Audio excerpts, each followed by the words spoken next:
the face of the book and also on YouTube, LinkedIn, Jeff Moody, MD. I am the bad rash. You cannot get rid of me. You're going to find me somewhere, and I'm hard to get rid of. Burnout breakthroughs for you. That's what we're talking about today. I am so excited to have a financial specialist here because I think financial issues drive a ton of burnout for people. So I really, really am happy to have James Jaderborg here with me today. He's coming from his mobile office, and he'll explain more about that in a minute. But so lucky he works for North Star Financial. It is a fabulous company. I've actually worked with him in the past, and I really feel like finances drive a lot of people's burnout because they get trapped into, that's part of this financial box or the financial trap they put themselves in. And I think it's critical for people to maybe have a more holistic or a healthy thought process or pattern about their finances and how to structure them in a way that's useful instead of harmful to. And I'm so excited to have a financial expert here to talk about this stuff. So James Jaderborg, take it away. Awesome. Thank you, Jeff. That was amazing. I was looking at some of the notes there. Finances, we were talking about it. They're emotional. They can cause fear, anxiety, stress, worry.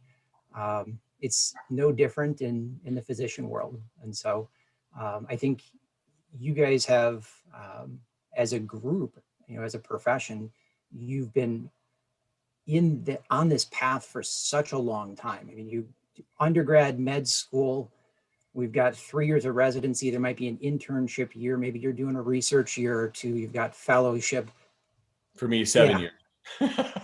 I would say I was in the remedial, kind of track. It took me a little longer because I'm not as smart as the average urologist. But yeah, so 7 years for me after medical school.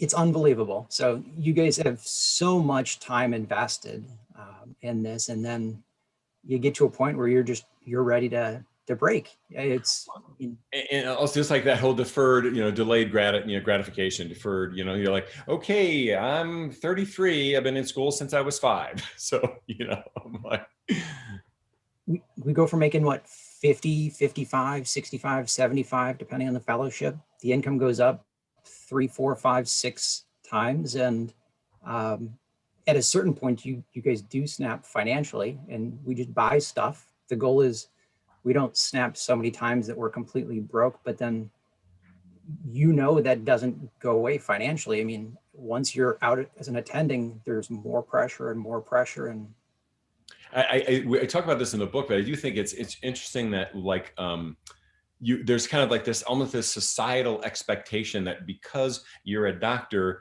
you're going to live X way and spend Y money and have Z car. And I think it's weird because you don't hear necessarily about that about attorneys or dentists or business owners. It's very specific doctors. When I'm talking to people about prices and things, I try to not tell them I'm a doctor because automatically the price goes up by 100%. So I'm like, no, I own a business. I'm blah blah blah. And I try to downplay that to a certain extent because I feel like it's people, there's just this societal expectation. And then the physician side of that is that I feel like, we have the golden treadmill or the golden handcuffs or the golden handcuffs attaching you to the golden treadmill.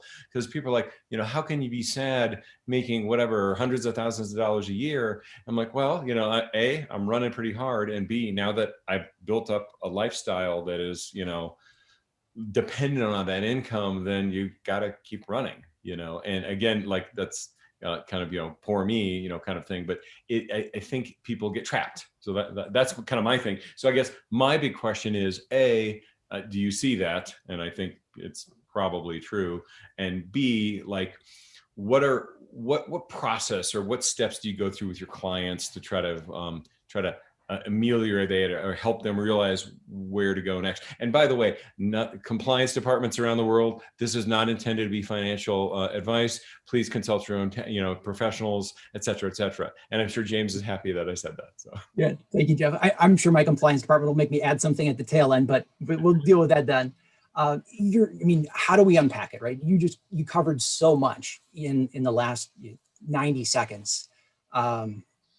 It is that point where we're building up a lifestyle, we're building up expenses, and maybe we're spending 10,000 a month, maybe it's 20, maybe it's 30, maybe it's more. And once you get on that path to come in and tell a doc after they've been out in practice and spending 25,000 a month for the last 10 years that you can't have that lifestyle, you have to dial it back down, you have to sell the house, you have to downgrade the cars, you have to pull the kids out of private school.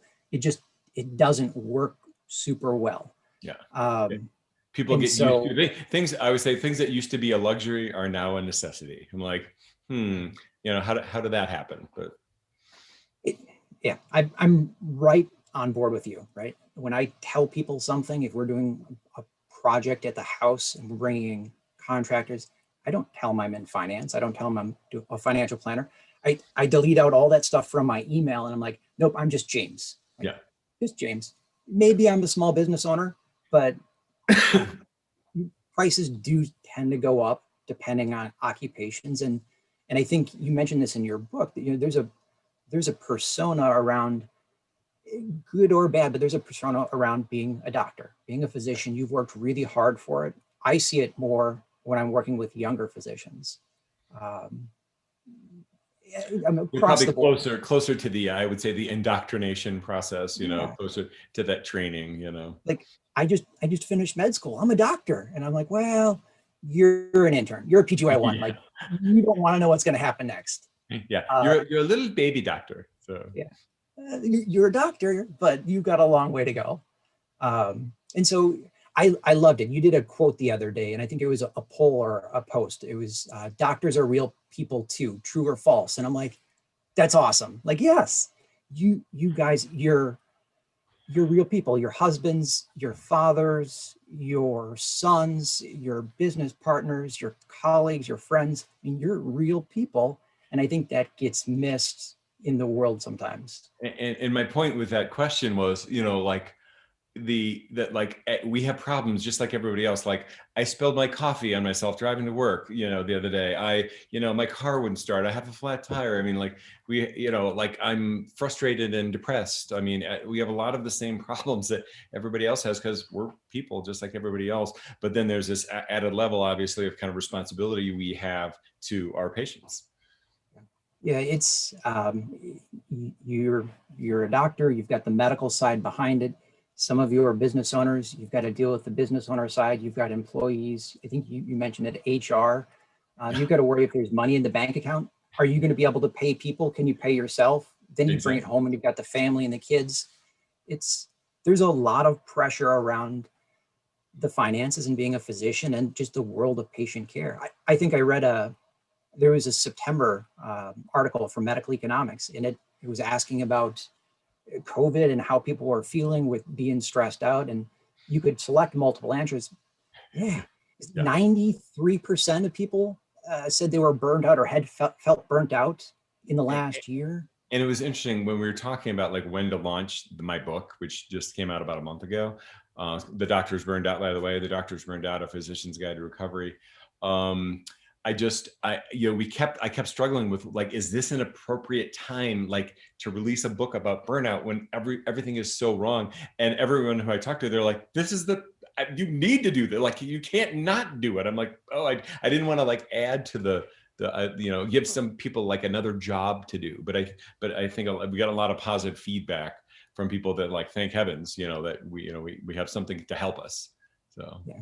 Yeah, absolutely. That study, I just pulled it up down here on my screen, and it's the number one concern or the number one reason around this COVID piece was the financial concern. More than 50% said it was financial related, either personally or from a practice standpoint. And I mean, it's not even like, that I could get something that could make me sick and die, while I'm at work, I mean, that's not the top concern. The top concern is finances.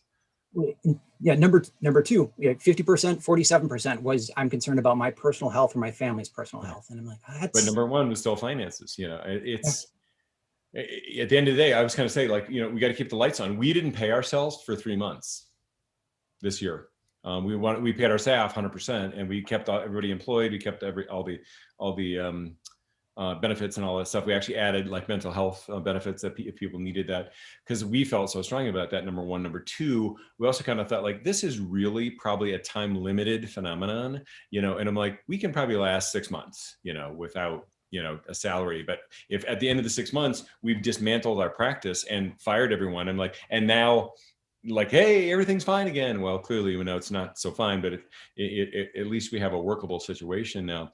But like we needed the infrastructure there. We couldn't like, delete the infrastructure. There are practices I know in my state where they fired all the non-partner doctors and let people go. And like, there were all these like financial upheavals and people moving and changing practices. I'm like, really? Like, you're on such a razor's edge? And I guess really, you probably see this much more than me, because you see the people when they're in trouble. But I guess, I think people run pretty close to the edge, even when you're making lots of money. So I guess what advice, or what do you tell people from a financial standpoint? And, and some of this is like, you almost got to feel like you're their father or their parent at times. But like, what's kind of your mojo, or how do you approach people to be maybe more mindful about their finances?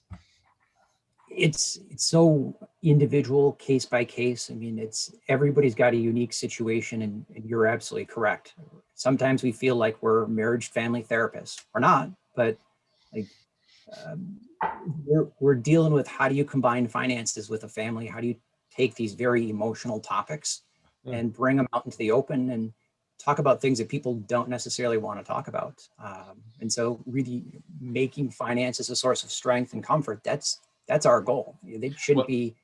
And really just bring it into the open. Like, let's have a discussion, like it's not radioactive. It's not explosive, let's talk about it and get it handled. Because I in true or false, like, do you find that it's the misunderstandings about money from lack of communication, maybe the source of 50% of the problems? Like, the husband always thought, well, I take care of the money, and the wife always thought, I don't need to know anything about the money. And then the husband passes away, or they get divorced, and now we never talked about this, and where's the money, and what happened?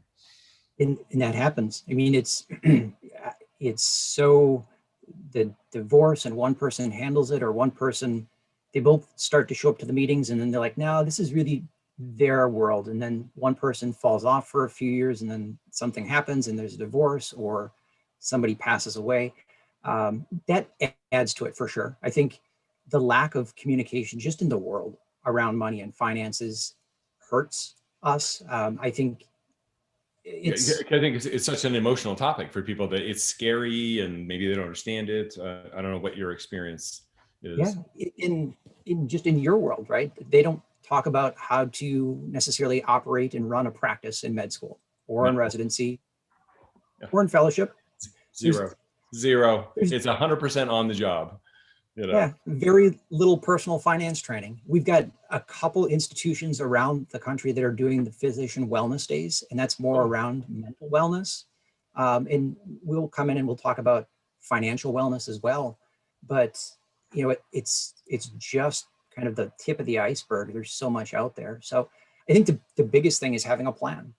It sounds so basic and so easy, but sometimes the simplest answers are the correct ones. It doesn't have to be fancy, but if we don't know where we are, and if we don't know where we're going, it's hard to get there.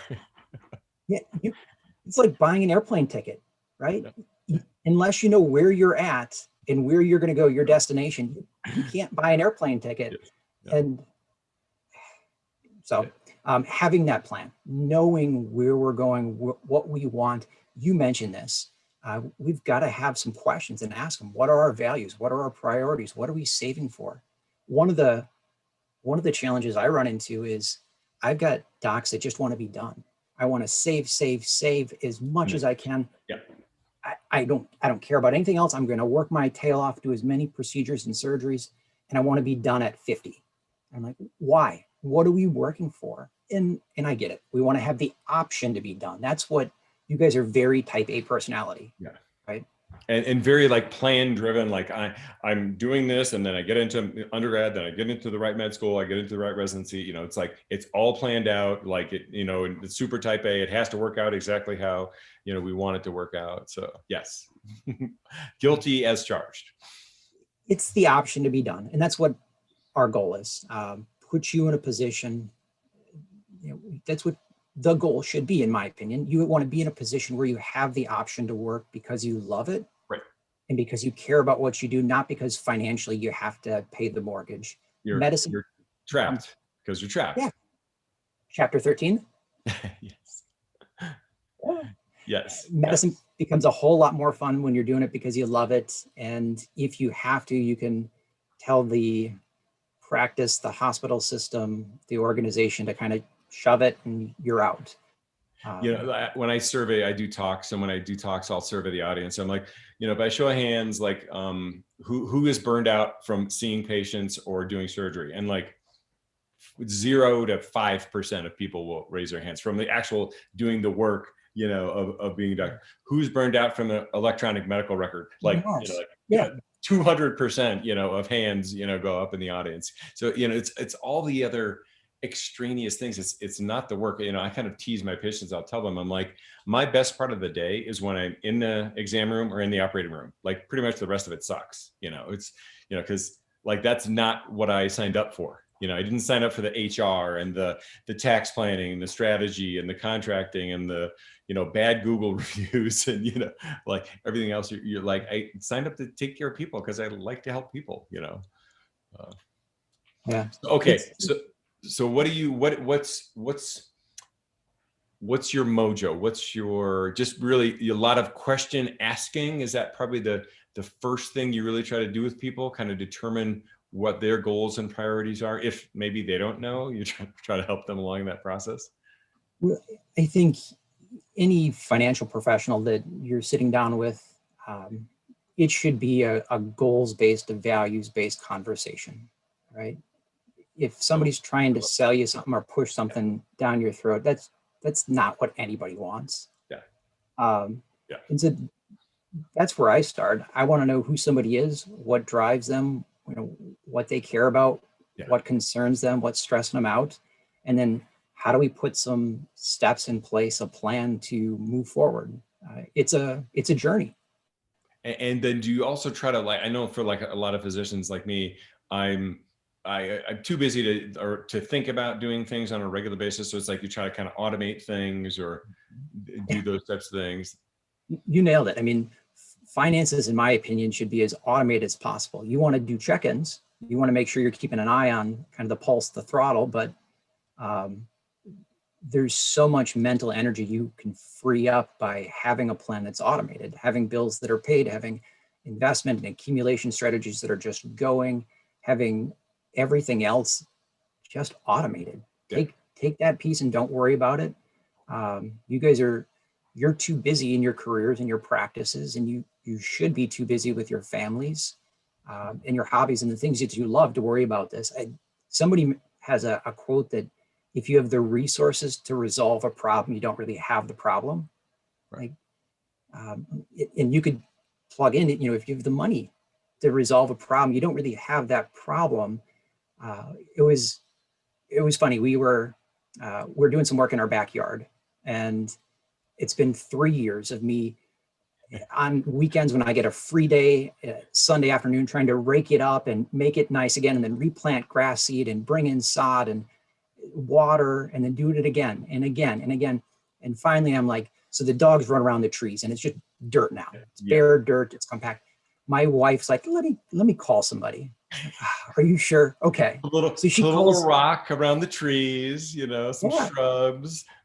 She's out there on FaceTime, and there's a horticulturist and a landscaper, and she's like, yeah, and we're going to do this, and there's going to be a kidney shape, and then we're going to do some plants here. And I was like, yeah, just do it. Show up. I don't.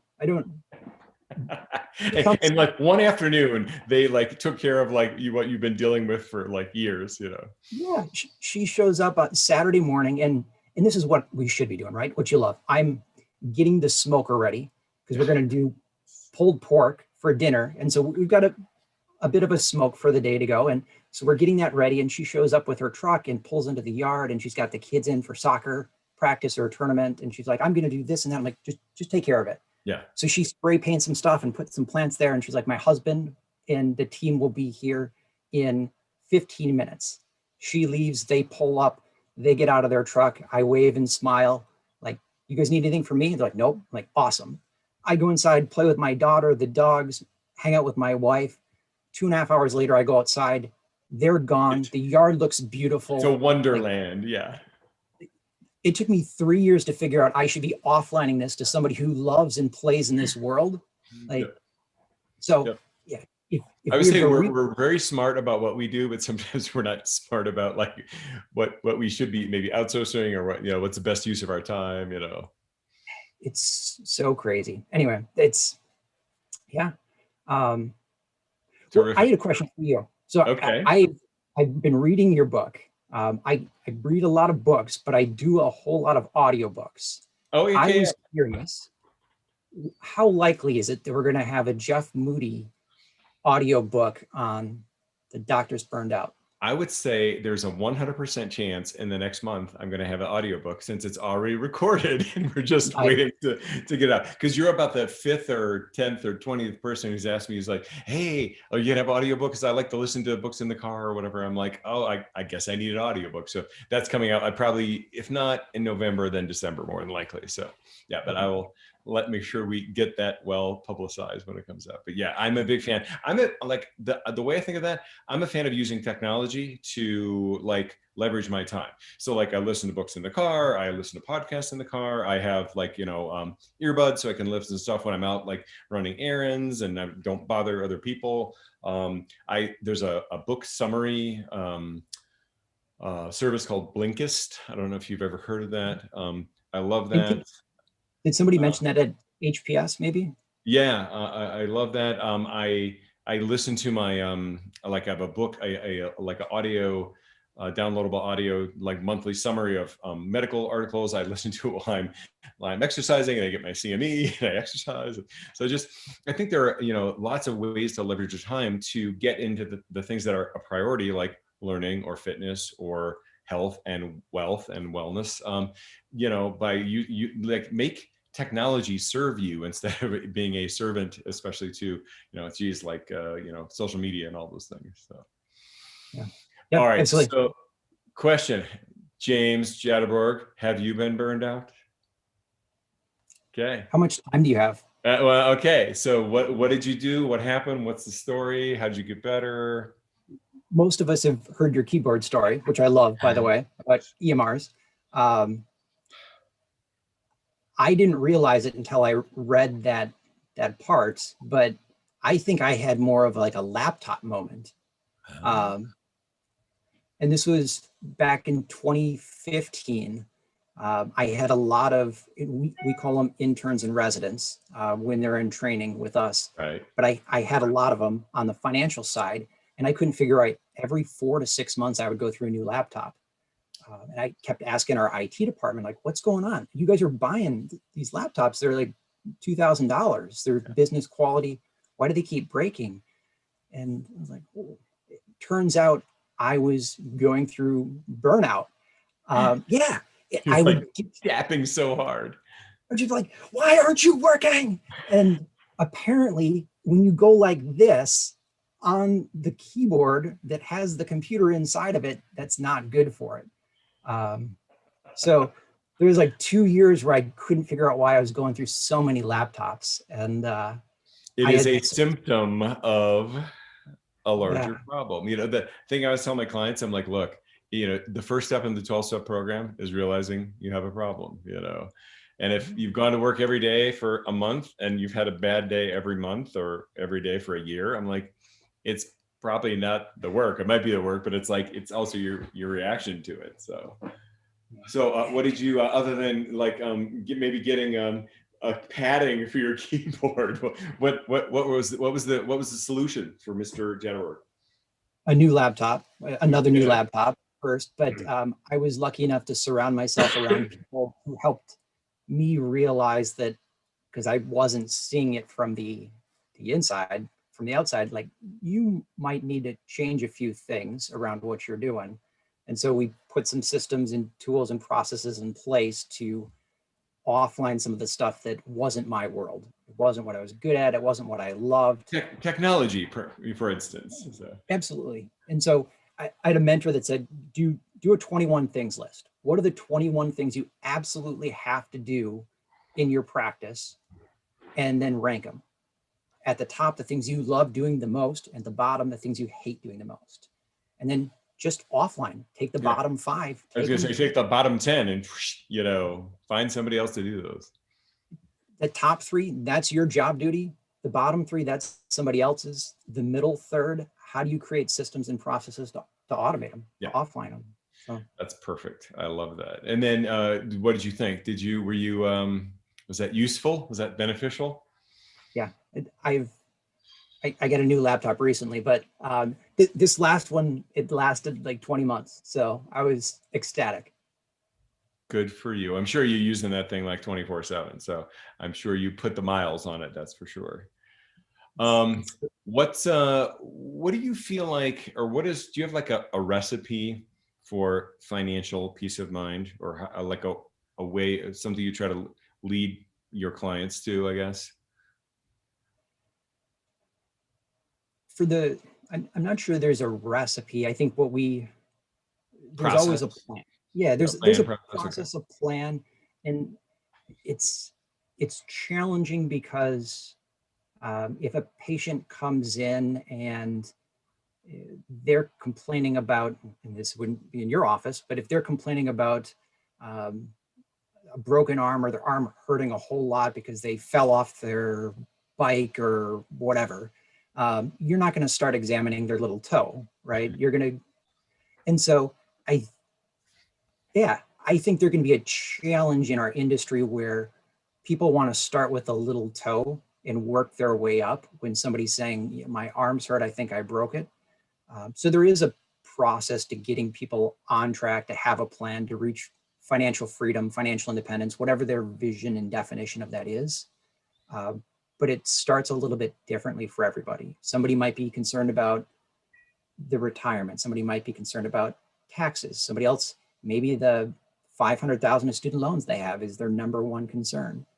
And maybe they're caring for a family member, like they have elderly parents or something, Elderly parents, maybe they had a partner that just went through a really bad injury or illness, and their number one concern is, how do we make sure that if this happens to us, we can still pay the bills?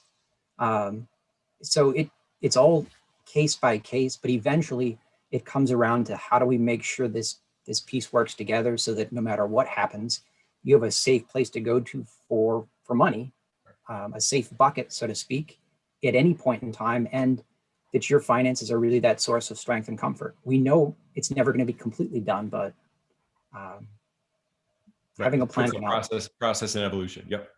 That makes great sense. I want to be super respectful of your time. How do people get a hold of you? How do they find the world famous office boat dwelling James Jaderborg?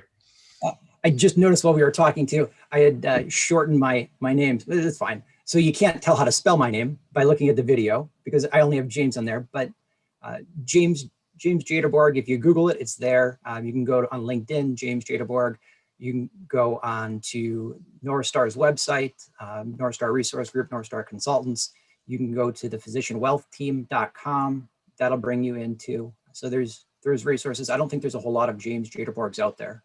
Yeah, probably the most important one. So I don't know about most important, but so I mean, bottom line, end of the day, I always feel like, I think if you are as mindful about your construction of your finances as you are about any other part in your life, then A, your stress around it gets much better. B, your finances and your wants and needs and goals are all aligned. And C, you find a fabulous professional like James to help implement that plan, and like slam dunk, like there you go. You're a giant part of stress and headache for people's lives you just handled maybe in a couple hours. So I think it's worth the investment. James is a fabulous guy. He has great ideas, and clearly, he's a great speaker and a great listener. So remember, sorry, go ahead. Sorry. No, thank you. That was awesome, Jeff. And it is. I mean, we're not solving EMRs. We're not solving the issues about autonomy. I can't fix the practice if it's broken, but if we can offline one piece, that's all we can hope for. I think that would be giantly helpful for many people. So burnout breakthroughs today, obviously this is a huge one. Hopefully you got a lot of value out of this. JeffMoody.com, JeffMoodyMD.com. Burnout Recovery for You is my course. The Doctor's Burned Out, A Physician's Guide to Recovery. Find James at North Star Resource Group. Get the help you need. I think that's my message. I'm pretty sure James's message would be at the end of the day, raise your hand, get the help you need. You're not alone. There are people to help you with all sorts of different parts of your burnout. If that's with us, fabulous. If that's with other people, fabulous. Raise your hand, get the help you need, because burnout recovery is for you. So thanks very much to James, and we'll see you in the next live stream. All right. Thank you, Jeff.